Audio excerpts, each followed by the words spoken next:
Ben, here we are back again. Here we are, Bryce. Reading a book. I'm excited. It's been fun. I'm actually knee deep in reading the audio book too, Ben. I've been in the studio. Oh, great. You'd be surprised how long it takes to get through. But folks, for those of you that are joining us for the first time, we have methodically been going through our best-selling book here, The Armchair Guide to Property Investing, sold over 20,000 copies.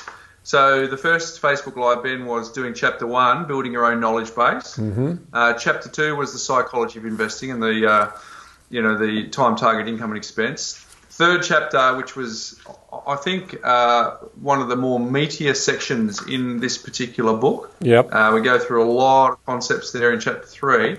And today we're actually going to pivot to Part 2, Ben, because Part 2 is now all about the theory. Before, we're talking about the foundations. Yes. But now we're going to talk to the theory. So Chapter 4 is exciting. It's the fundamentals of investing, Ben. And this goes to the heart of your aha moment as to why you were excited about chasing property as a vehicle, Ben. It does, Bryce. I mean, there's the lead up to that is really that what is money? Well, in effect, money is just a commodity, right? It's the biggest commodity in the world outside of what I would hope to think is love, being the number one and most important commodity in the world. But without that, money is everything, right? It sort of dwarfs oil and iron ore tenfold. It is incredible in terms of the exchange of money going around the world. So we sort of do a couple of scene-setting pieces around what is money and then what is wealth. Well, obviously wealth is a way in which you can make that money go to work for you. And we always talk about making that money work hard for you and not leaving any money on the table in terms of getting that money organised and thriving that through our money smarts, which is also part of what we've talked about. But then it leads into, Bryce, one of the most powerful things in the universe, which is compound growth. So do you want to take us through compound growth? Yeah, well, compounding is really, really powerful because Ben, we'll let everyone in on a little secret here. We're actually talking about a get-rich slow scheme. Correct. We're not talking about a get-rich-quick scheme. Because the power of compounding is that it feels like if you've ever seen a graph, I think we might have one in here, but if you've ever seen a graph when it comes to compounding, it's pretty flat at the beginning, and it's not until the very end when the compounding effect, the snowball running down the mountain, starts to become significant. So when you apply that to property investing, it's not until you talk to the people who have been investing for multiple decades, Ben, where you start to see, wow, they bought that back then in 1978 or they bought that back then in 1986 for that price. Yeah. And now when you compare the value that you've got now, you go, wow, that's not been linear growth. That's been significantly exponential. So really that's the exciting part about property. You've got that compounding effect, which is essentially saying $1 at 10% interest means at the end of the year I've got $1.10, but then on the next year the interest is actually calculated on $1.10, not calculated on $1. And so that compounding impact over time makes a significant difference. But when you combine compounding and then the cash-on-cash return, Ben, it comes from leverage. There's some powerful words in here, Ben. There's compounding, leverage, and investing. And when you put those three words together, it's just a beautiful thing. That's right. I think the fundamentals of these when it comes to investing, obviously you get two types of returns. You potentially get an appreciation in the asset, hopefully not a deterioration or depreciation in the asset. So you want to try and find assets that are appreciating or businesses that are potentially growing, which means their value is increasing. And then there's profit and income in terms of how that might be distributed. So in the share market, we see you get dividends, and that's basically surplus cash that's not needed for the business that's paid out to all the shareholders. When it comes to property, it's really simple. That's just rental income. So we measure those in two ways: capital growth, which then is the compounding component that Bryce was talking about, and the other way in which we measure the yield, or the income, I should say, is what we call a yield measure. So that works out the value of the asset times by the annual return, and then we get that divided, and we basically get a percentage of that. So they're the fundamentals in terms of what we're trying to achieve. And then we go into property.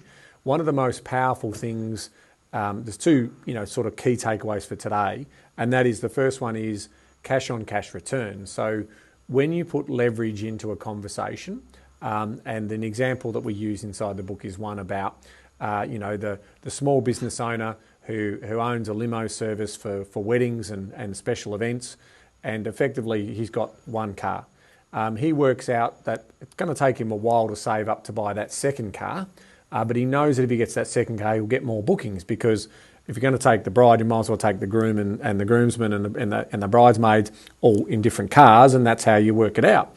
Then there's potentially the extended family, the direct family, all those people. So he's worked out, or she's worked out, that getting another car, but they can't afford it. So what they do is they borrow money and they work out how many bookings they need to get for that car to start making them money.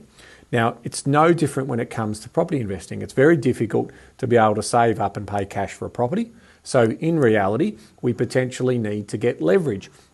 Now, leverage is very powerful in the sense that it amplifies the return that you're going to get. So we want to be really clear that as you amplify that return, you also potentially amplify the risk. So we always talk about making sure that it is productive debt, and that you also, and why we spend so much time talking about money management, especially in these times, where you make sure you have ample buffers and all of those types of things. So if something does go wrong, you're not forced to sell the asset. But the cash on cash return table that we have in the book, and the camera's not going to do that because it's not auto adjusting, it's on manual. But you can see there, Bryce, you want to take us through that? Ben. Thank you. I'll help you there, Ben. I'll see if I can find 91. Exactly what page it's on. And for anyone who's interested 91. To get a copy of the book, check this link out. So I've just been told to tell you about this great little link. You can get this book for free. All you need to do is pay the postage on that link. But anyway, Bryce, you want to take us through that? Well, let me tell you the backstory to that, Ben. We wrote this book. You and I wrote this book in 2015. Yes. We published it in 2016. Here we are in 2020. We are living through a pandemic. And what's really, really good about the agenda that we set up when we wrote this back in 2015 is so that in 2020, if you picked up this book, it actually would still apply. Mm-hmm. And what we didn't know when we wrote the book is if you picked it up during a pandemic, because I didn't anticipate living through a pandemic, I've got to say, Ben. No. But if you do live through a pandemic, these concepts are actually evergreen. So it's been really, really nice to revisit that, to make sure that clearly this is information that we've been doing over 20 plus years. And what's interesting is you and I aren't picking up this book and reading it once a year, right? It's part of us. It's part of our DNA. But it's also nice just to go back and make sure that the words that were coming out of our mouth into the written word were still relatable today, which has been nice. But essentially, that on page 91. And so what you're saying is, if you want to get a copy of this, folks, go to that link that Ben was talking about. And here's the deal. We've approached our publisher and said we're keen to get this book into as many hands as we possibly can. So what we're going to do, Ben, is so that people can help us with that mission. If they want the book, we'll pay for it, and they can get that for free. What we'd like them to do is just to pay for the shipping and handling. Yes. Just let us know where we've got to send it. We'll ship it out to you within a few days. So I think that's a pretty good deal. So if you want to play along at home, you can get a copy of the book, or if you just want to listen to us on Facebook Lives, just keep turning up, Ben, because we're going to go through the concepts. But essentially, it's largely around, and in that table, it's having $100,000 to invest with no leverage and $100,000 to invest with leverage. Yeah. And it goes through an example to show what the return is on that $100,000 cash by adding leverage into it. And I was thinking before about my Year 9 physics class, Ben, and if you think about a seesaw, which has typically got the fulcrum, Ben, in the middle, so that you've got the seesaw sort of tipping equally on either side. But the power of leverage comes if you move the fulcrum from the center of the plank to maybe the 80% down the plank, so you've got 20% on one side and 80% on the other. What you'll find through that basic physical, that physics experiment is the leverage that you get from that particular setup means that you can lift an object that is much, much heavier because you've moved the fulcrum. How they built the pyramids, Bryce. How they built the pyramids. They worked out that it was leverage.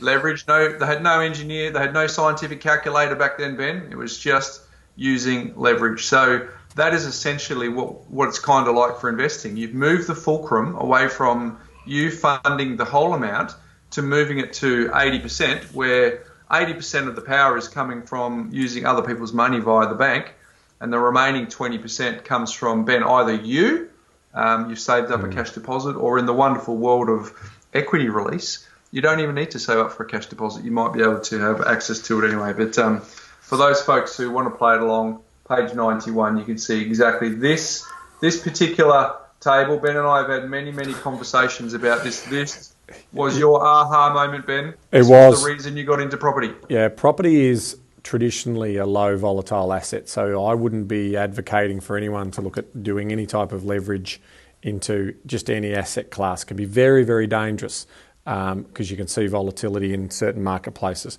But when it comes to residential property, the confidence of shelter, the land that underpins that, and the history of low volatility has meant that you're able to control a bigger asset. And so in this particular case, you've got $200,000 investments. They're both getting the same return, but one has a $400,000 debt, which means that overall the $100,000 has bought you a $500,000 investment asset, as opposed to the other $100,000 has bought you just the $100,000 investment.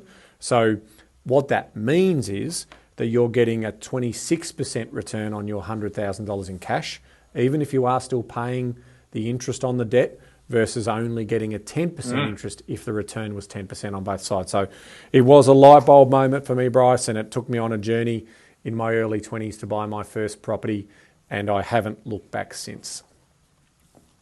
Yeah, so there you go, folks. So the fundamentals of investing. So we cover off leverage, investing, compounding. We go through what is money. It's a form of barter. It's got an element of trust to it, Ben. Back in 1971, the US dollar was unpegged from having gold reserves. So effectively it was at that point then where we just moved into a point of trust. You've actually got to trust, and part of that is knowing that that if you hand over a $100 bill, you're actually good for it. But in some economies, that's not the case. Yep. So we're lucky that we do live in an economy that has a lot of trust around our currency, and we trade with partners that also have trust in their currency. But look, it's around understanding what money is, understanding how to leverage it, and then working out what you can invest in. We actually go through here, Ben. We talk about cash, we talk about shares, we talk about a whole range of investments. But risk versus because return. of that, the power because of the power of leverage and around that cash on cash return, that's why we've both been excited around property. I fell into that excitement, Ben. I was just more excited about Jan Summers writing on a whiteboard about getting financial freedom, and then I learnt some of this stuff along the way after I'd invested. But I just want to round it out before you give your closing thoughts on this chapter, Ben. But what's interesting here is we put a table that you and I have quoted a fair bit over the journey around how many people buy more than one investment property. This is on page 101. Yes. And what's really interesting for a lot of people, if you see mainstream, or not mainstream media, if you see property investment media, all the magazines, all of the digital assets, even listening to our podcast, you think that everyone's a property investor, but the reality is not many people are, Ben. 91% of all property investors, based on the data received from the Australian Taxation Office as measured by tax returns that are lodged that actually are claiming rental income and deductions. 91%, Ben. 73 for one or two, and 73% of people stop at one, Ben. Almost 3/4. Yes. Now, having one's better than none, but you're not going to get a passive income on that, are you? No, you're not, Bryce. And I think that also highlights the other critical point, and that is what level of return you're going to get. And we get that into part 2 and part 3 of the book when we start to talk about not every asset is created equal. And that's also true about the property market. So we want to also let you know that you can't just go out and buy any property asset and gear it or leverage it, because you could get into a lot of trouble in that. So we want you to understand the concept of demand and supply, the fact that property is bought with the heart for most people who are owner occupiers as opposed to the head. So we've got a lot left to unpack for you as we go through the next chapters in the book. But Bryce, I just wanted to highlight, whilst you were just talking that through, I caught a little note from Matt. Is it Matt Feely, who says to us, read both books and use the system, saving 30% of our income compared to under 5%. Amazing results. Now, what Matt's talking about there is our That's brilliant news. Make Money That's why we do it, Simple Ben. again, our Money Smart system. This is all for you.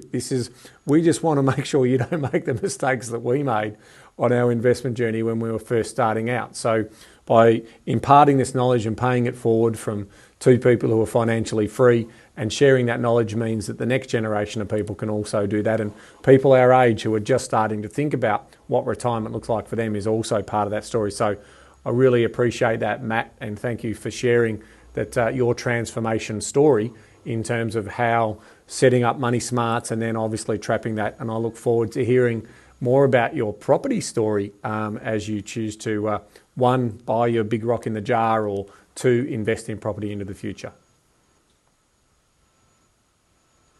Well, Ben, that's exciting to hear stories like that. I've got to say, I'll never ever get sick of hearing feedback like that. So thanks for sharing. If anyone else has had any similar experiences, we'd love to hear from you. So that's it for me, Ben, on the fundamentals of investing.